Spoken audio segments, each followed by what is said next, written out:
নাটোরের বড়াই গ্রামে যাত্রীবাহী বাসের ধাক্কায় অটোরিকশার ৩ যাত্রী নিহত হয়েছেন। এ সময় আহত হয়েছেন আরও ৩ জন।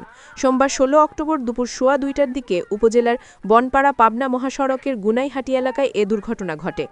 আহতদের মধ্যে ২ জনকে রাজশাহী মেডিকেল কলেজ হাসপাতালে পাঠানো হয়েছে।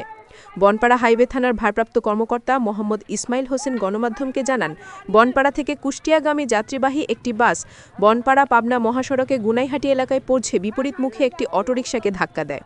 এতে অটোরিকশাটি দুমড়ে মুচড়ে ঘটনাস্থলেই অটোরিকশার ৩ যাত্রী নিহত এবং ৩ জন আহত হন।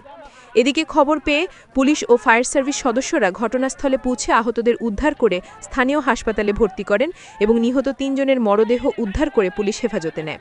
তবে নিহত ও আহতদের পরিচয় এখনও পাওয়া যায়নি।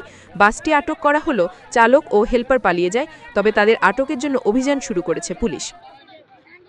নাটোর থেকে মোহাম্মদ রেজাউল করিমের পাঠানো তথ্য ও ভিডিও চিত্রে ডেস্ক রিপোর্ট TV21।